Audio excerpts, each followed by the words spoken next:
Also former point guard and will forever be Demon Deacon, Porsche Jones. Porsche, how's it going? I'm doing wonderful. Thank you so much for the invite and for having me today. Oh man, it was exciting for me because I'd watched you play and being back in Winston and getting acclimated to the area again. That chance to sit down and talk to you and to talk about the things you have going on in Winston-Salem as through your philanthropy as well as an entrepreneur. I look forward to the opportunity. So thank you for coming on and taking time out of your very busy day. So Portia, I kind of want to jump right in it and kind of go from the beginning. And if you don't mind, kind of talk about what it was like growing up in Winston-Salem and how you got into basketball. Yeah, those some very good questions. So, born and raised here in Winston-Salem, was fortunate enough to kind of get the best of both worlds. I like to say, I was raised by my paternal grandparents, and at a very young age was just exposed to kind of just excellence. I played a lot outside, just a complete tomboy. And so I spent a lot of time playing with, boys outside, from throw up tackle to roller bat to, hide and go seek, any and everything that we could do outside is pretty much what I did. At some point I realized that I was pretty athletic and quick. And so my grandparents kind of got me into basketball. So I started at Carver Russell Recreation Center, and I started playing as one of the only girls in an all boys league. And really spent really day and night every summer, kind of every day after school. We would just kind of walk and lived at the recreation center. And so that's kind of where I got, my sports. That's kind of where I got pretty much everything, like knowing how to play spades and connect four, and just being a young person growing up. I was exposed to excellence from my grandparents, but also when I grew up going to the recreation center, I met some lifelong friends, but I really was exposed to basketball from those early years. So growing up in that environment with the influence of your grandparents, Mr. and Dr. Scales, what was that like? What were some of the things that they exposed you to that you still benefit from this day? Yep.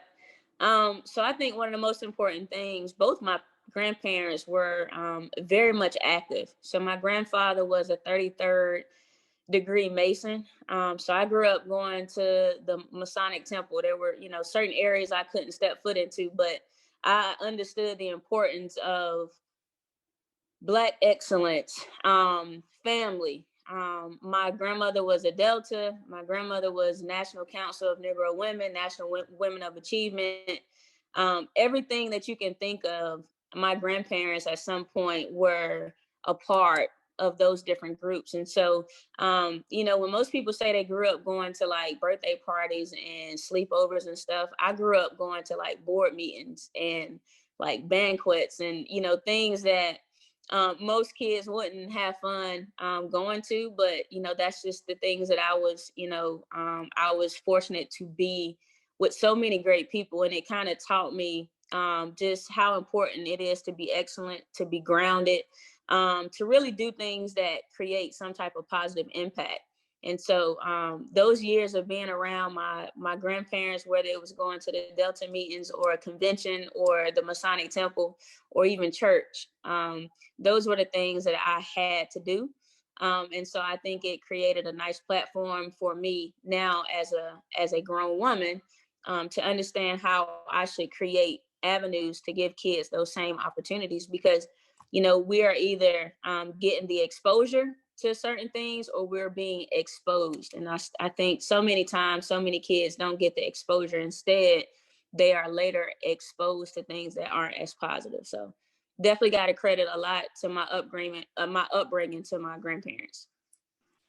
So moving to from Carl Russell, now you're going into high school and in doing a little bit of research, found out that you really wanted to go to Carver High School here in Winston-Salem. Why Carver? What was it about Carver High at that time that made you say, hey, that's really where I want to be?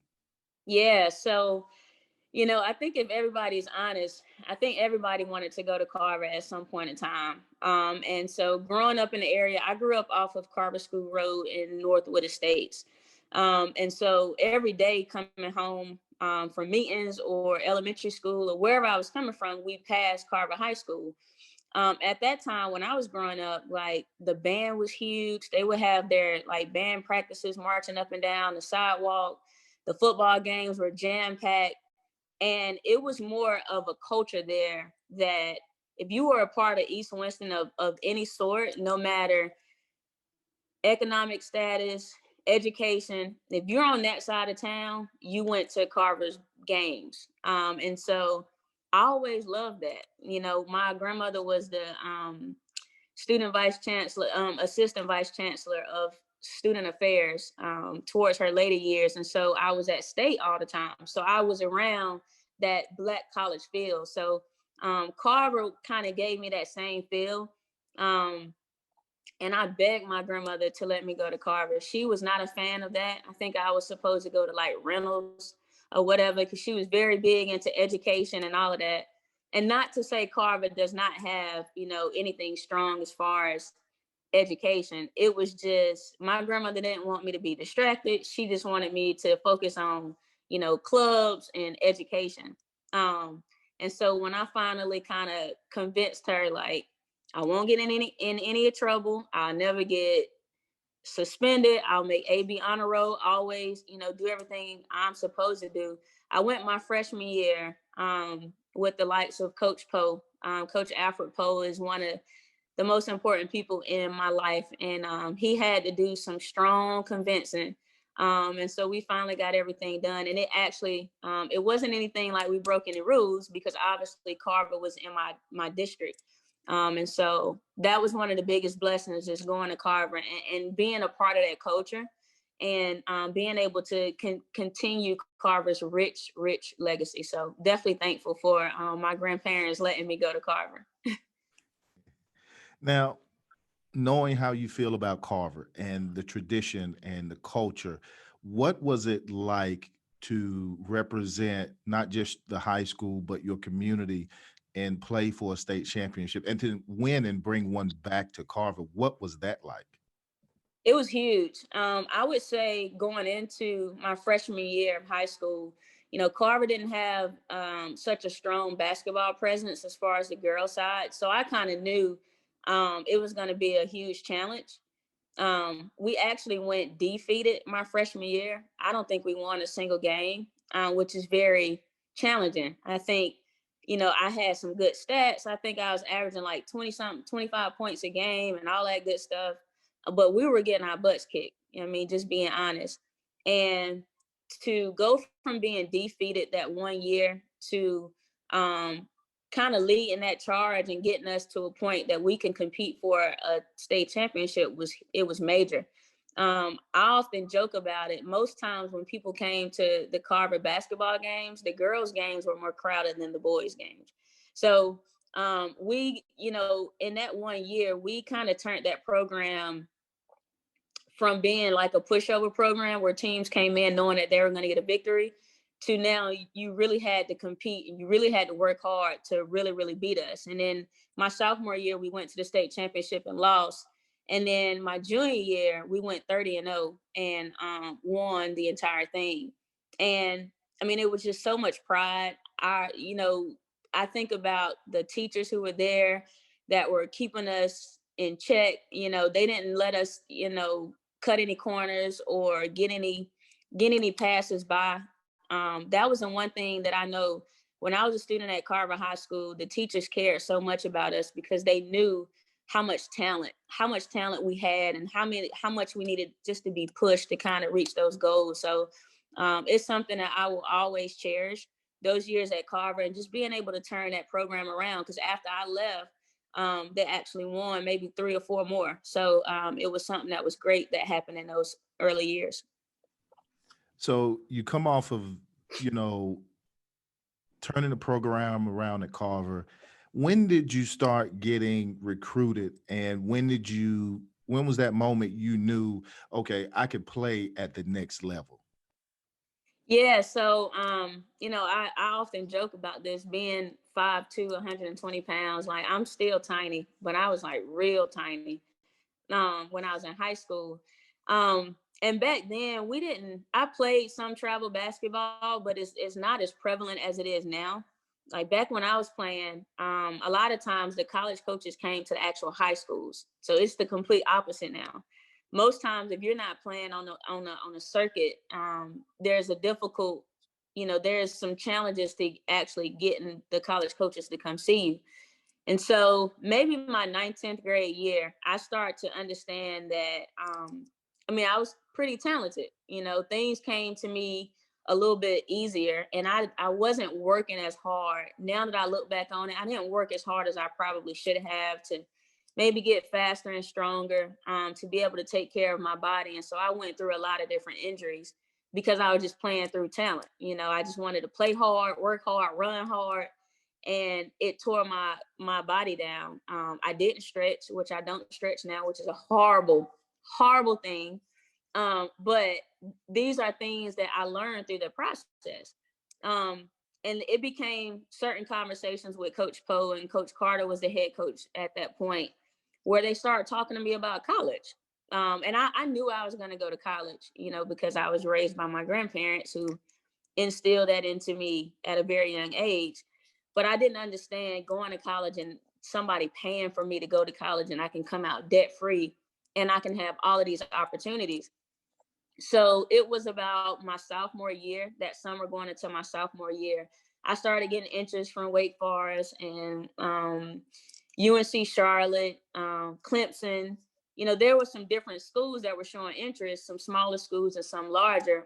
But Coach Poe was very adamant about the opportunity to go to Wake Forest and play for a Black coach, and the importance of, going to a school where the coach really has high value of you and really wants you to be more than just an actual player. And so it was about the summer going into my sophomore year when I started getting, letters and phone calls and kind of understanding, well, this is a real thing that could happen. So it was all a blessing. So I got to know, just for Deacon Nation out there, who are the other schools that we beat out? Just give me a couple of names. Just one, just one. Everybody, I just wonder who we beat out. Right. So Ed Baldwin was the head coach at UNC Charlotte at that time. And Coach Poe and Ed Baldwin they were like this. And I was real close to choosing UNC Charlotte, and was real close to choosing Richmond. And Clemson was kind of hit or miss, because I was raised by my grandparents. I knew I didn't want to leave, Winston. And so once Wake Forest came on board and they kind of came to my practices and they were there from the very beginning, it was a no brainer. So I would say who the real competition would have been was UNC Charlotte at that time with Ed Baldwin. Okay. That out there so we can so people can see what we're doing. So let's go back to a time where it's the end of your senior year and you're coming to Wake. And do you mind sharing, before you get to Wake, you face some adversity, and it was because of a decision that you made to play in a particular all-star game. You mind kind of sharing that story? Yeah. So and I'm sorry, I got an email coming in from work. So I decided, so there's only 2 all-star games that you can play in every summer. I don't know if that's changed, but at that time you can only play in 2. And so I was invited to the McDonald's All-American game. And, that was a huge deal. I never even imagined that I would, be in a conversation to get invited. But I didn't make that game. There was a North-South All-Star game, which is like North Carolina versus South Carolina. And then there's an East-West All-Star game. So that's in North Carolina, and it's the Eastern players versus the Western players.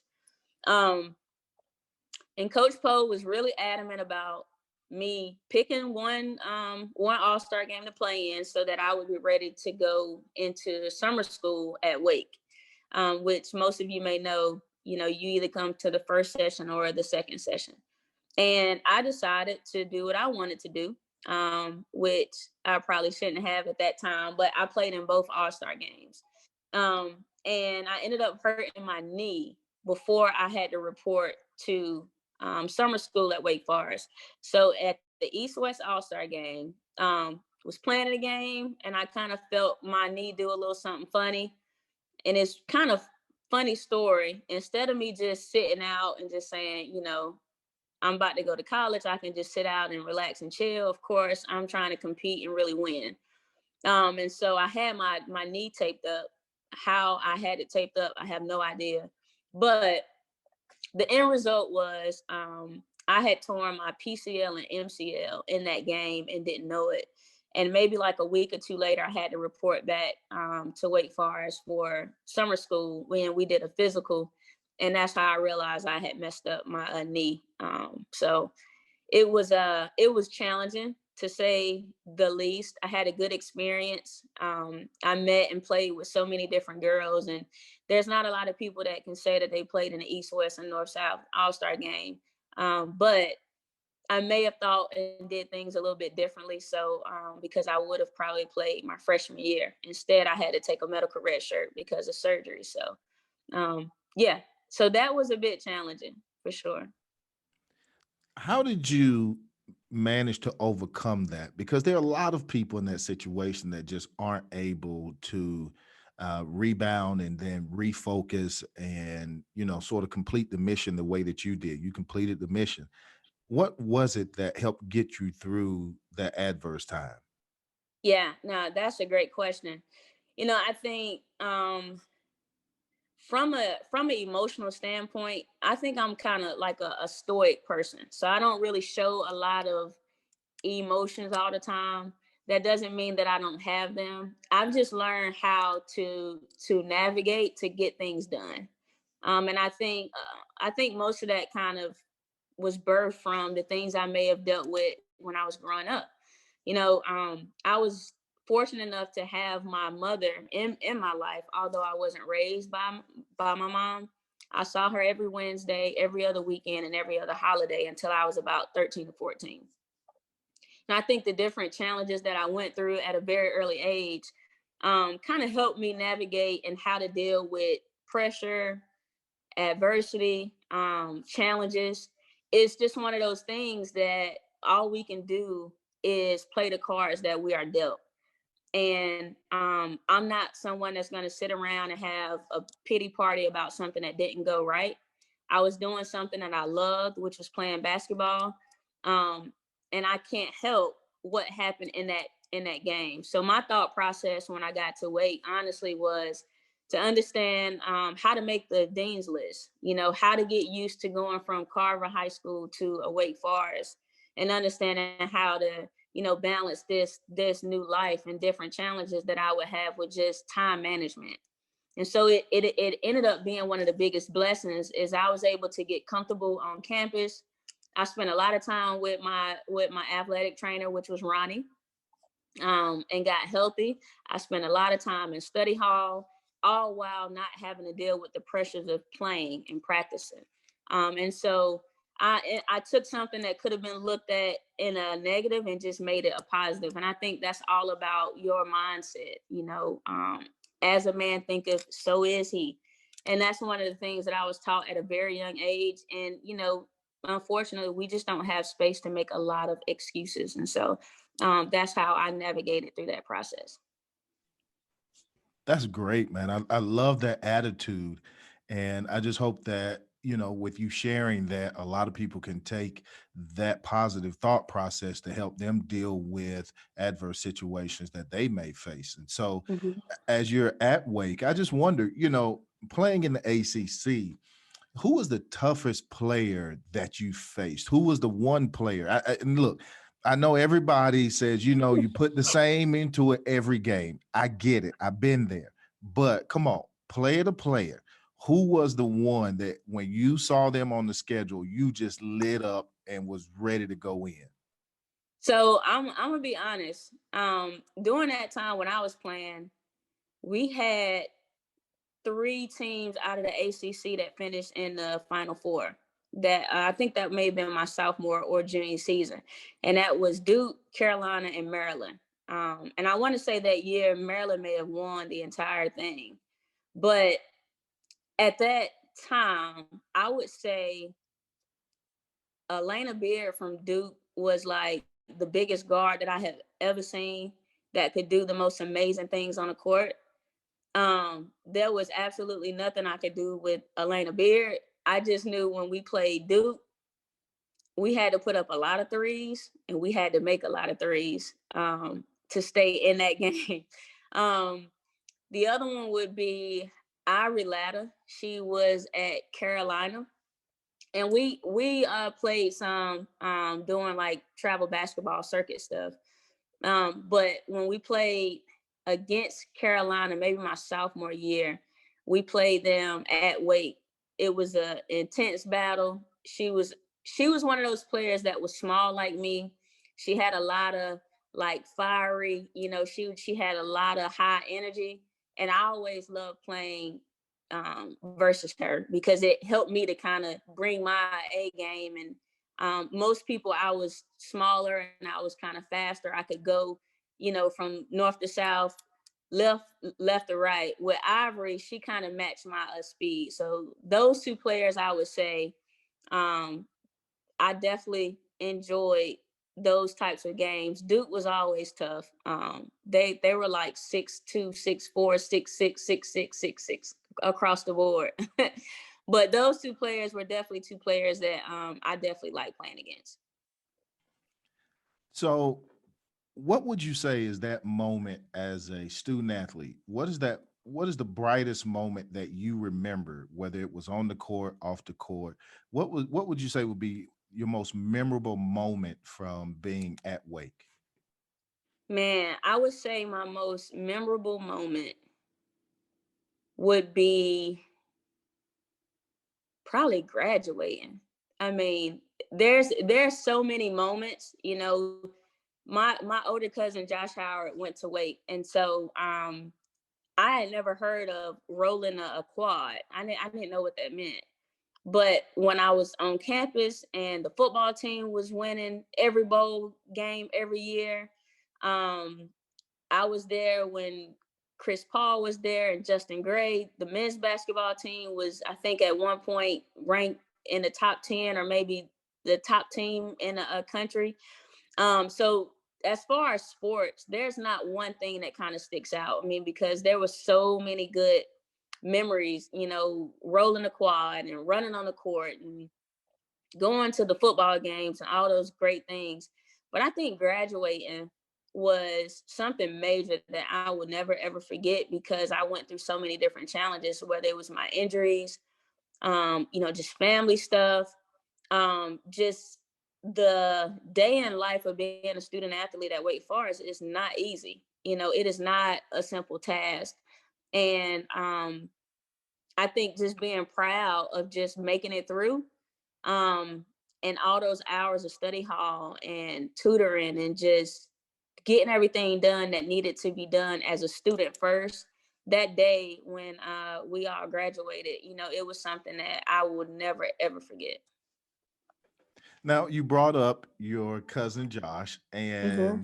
and I wanted to ask, I had a lot of questions I was going to ask you about that, but I want to ask you, so what was that like having someone like Josh there to help sort of give you some insight on Wake and especially basketball in the ACC? How helpful was he for during that process? Yeah. So Josh is definitely one of the main factors of outside of Coach Poe completely twisting my arm. Josh was definitely someone major that was in my corner that I always looked up to. I always looked at him like an older brother.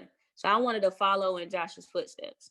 And very, very early on, I think Josh wanted to make it clear to everybody on campus to not mess with me. Like, do not bother that one over there.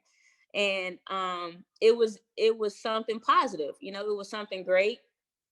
It was an opportunity for me to just get used to being on a new campus. And Josh took me under his wing and Um, just showed me the ropes of like what's the best time to go get food from Benson to, what foods to stay away from in the pit, like what tutors to ask for from Miss Caldwell, what classes to take, just kind of walking me through how to navigate through this process of being a student athlete, because as a freshman coming in, it's overwhelming. You have so much to do in so little time.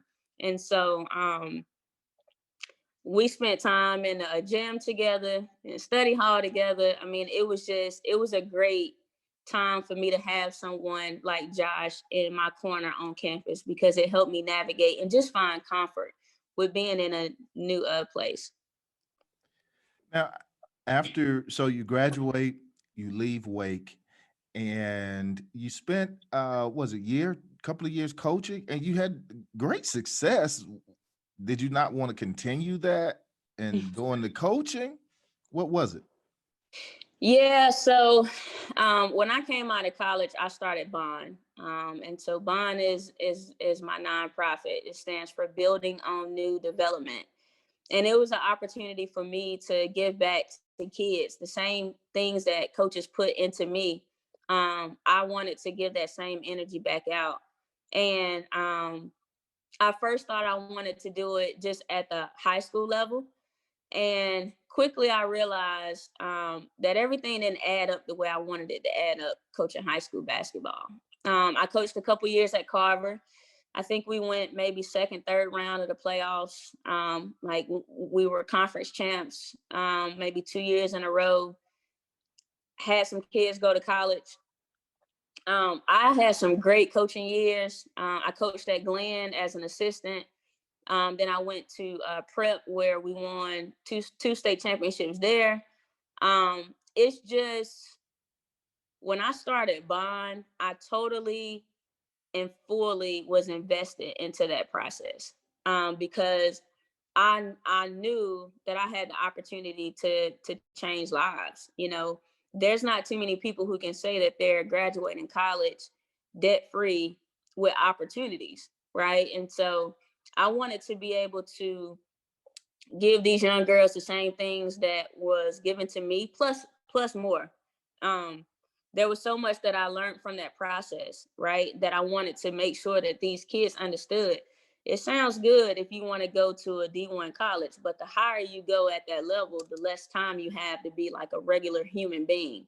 So if you like this game, then you don't want to, go to a Wake Forest. If you love this game and you're willing to invest your time, your energy, and everything inside of you, then going to a Wake Forest is something that you may be able to handle. So I enjoyed coaching, but the level of full commitment that it took to coach and do it right, I decided that I would still do it from a travel basketball standpoint with Bond, but I couldn't do both Bond and high school basketball. I felt like, one set of kids would prosper kind of, and the other kids would kind of be left with whatever energy I had that was left over, if that makes sense. Yeah, that makes a lot of sense. And to just talk about even your energy and where you're deciding to go with it as a professional, at the same time, that passion was so strong that others started to see it. And kind of talk about others investing in Bond and how that has grown, because I know Josh is one that has always been supportive of it. And just even listening to him talk about it, he talks about your passion for it. So kind of talk about some of the things that Bond is doing and some of the partnerships you guys have in the community. Yeah, sure. So we started as an all girls program. The mindset was to again get these girls the opportunities to go to college. From there, I connected with so many people doing travel basketball. Because of that, I started hosting my own basketball tournaments. And as some of you may know, playing basketball at a certain level, it takes money. It takes a lot of resources. It takes, back into to cover travel and lodge and flights and hotels and food and all of these different things. And so I connected with one of my good friends from the Raleigh-Durham area, is Ty Cox. He runs a program called the Carolina All-Stars. And when my girls were in the 9th, 10th grade, I made a conscious effort to partner with people who I knew could help me funnel my kids into college. My 100% main goal was college. And so I partnered with Ty Cox, and that was probably one of the biggest blessings when I was coaching, is because instead of Ty competing with me, which I think so often a lot of coaches can be greedy, right? And instead of lending a helping hand or trying to help you navigate through the process, they may try to take your players, or make it to where you're competing against each other versus working with each other.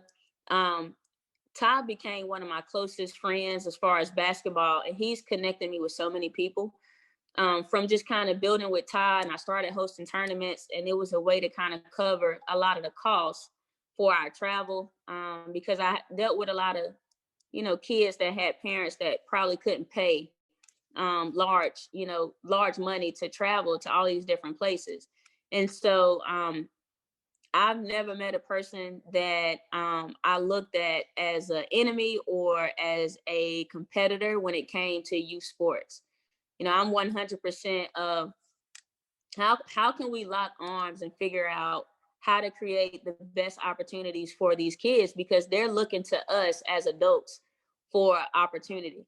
And so Todd Cox is definitely one of those people who just kind of locked in with me and created so many opportunities, whether it was linking me with college coaches, kind of showing me the process, what tournaments to go to, what tournaments not to go to, how to even deal with parents.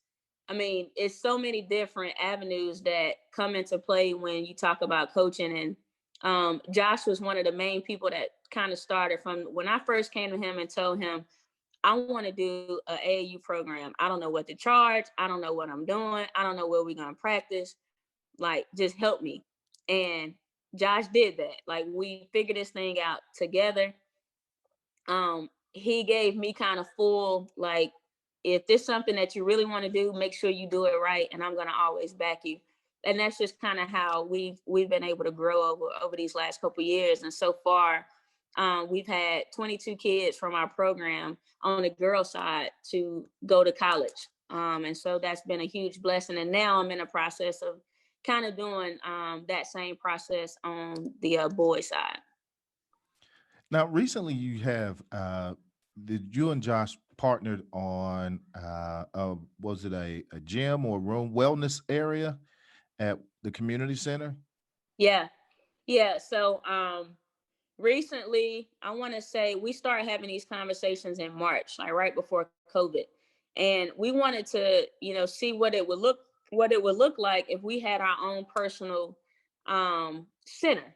So whenever you think about it, we all grew up going to Parks and Rec. We all grew up going to the Y. And this was an opportunity for us to bring programs, for us to bring an actual outlet to kids who may not have programming that they can be a part of, and an actual outlet where they're dealing with people who can really understand. And so Josh and I have partnered.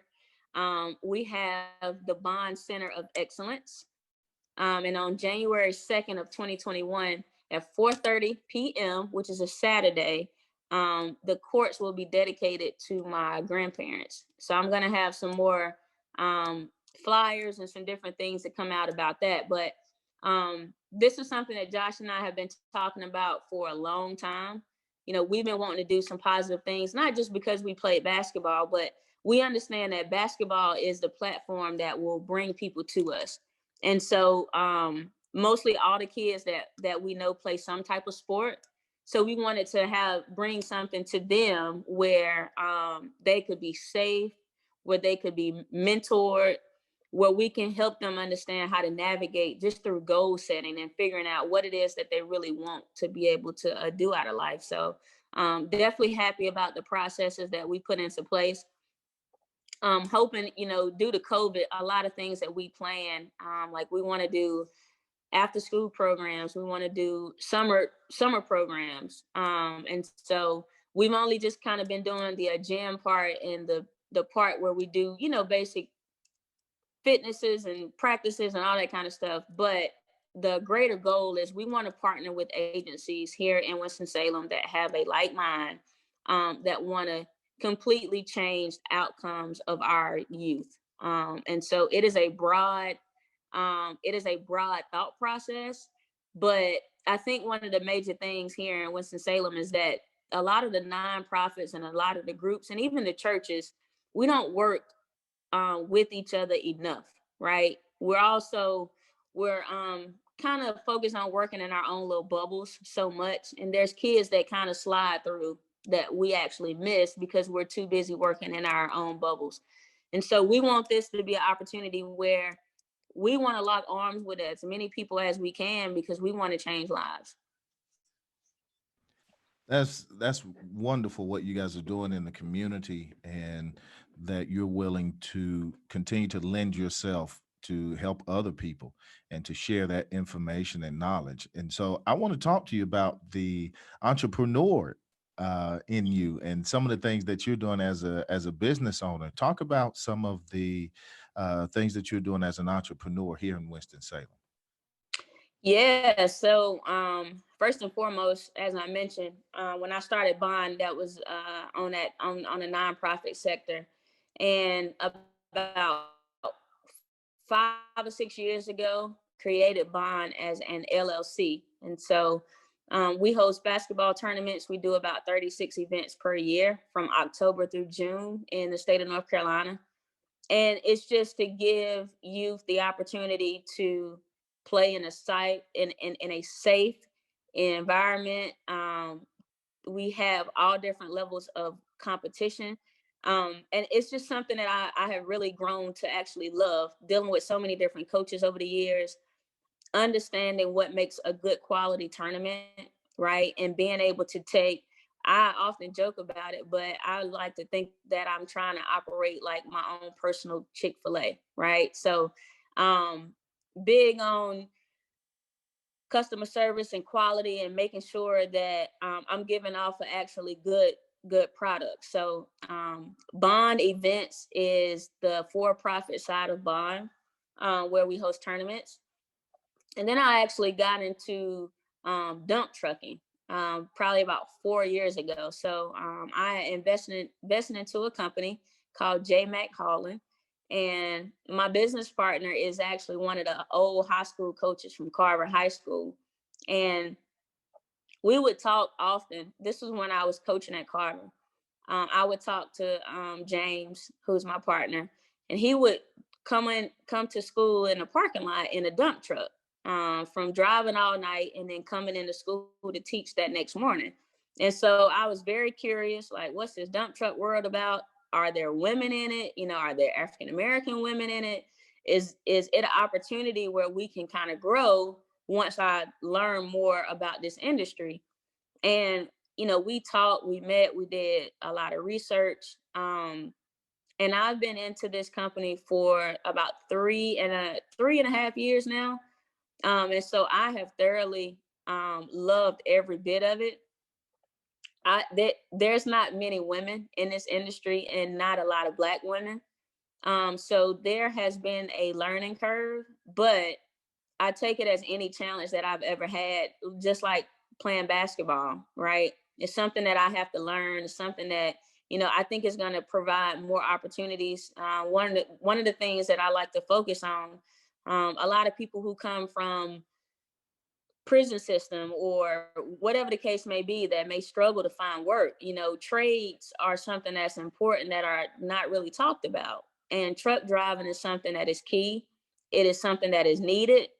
And so it's something that I look forward to kind of growing and understanding that industry even more. So I work full time at Novant, which I absolutely love that job.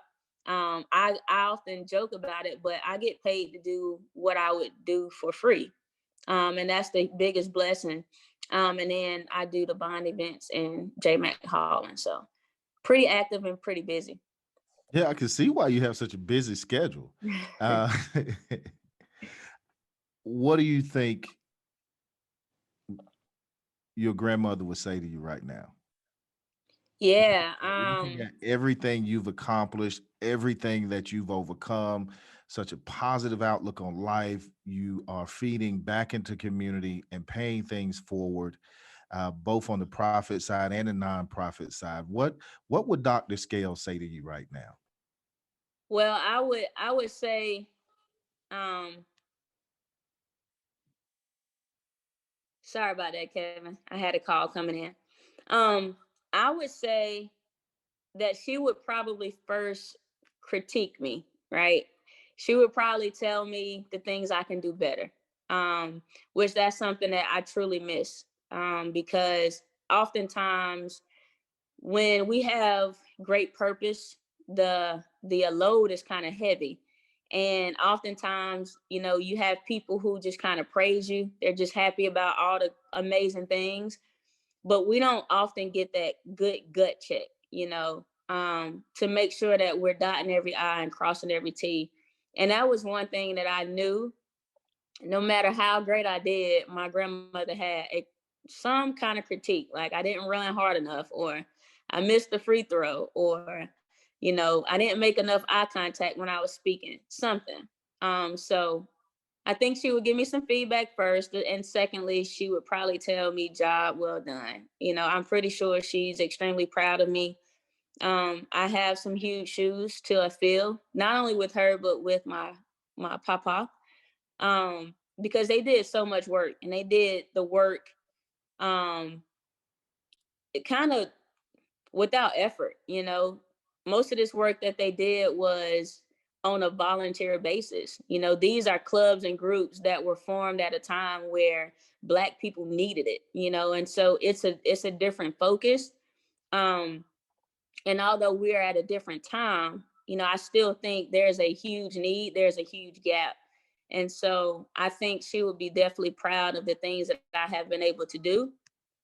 Um, she would be proud of the things I've been able to do, but she would definitely be challenging me to do more and find some balance, find better balance in my life. Because if it was one thing that she always harped on me, was getting enough sleep, eating my vegetables, and taking my vitamins.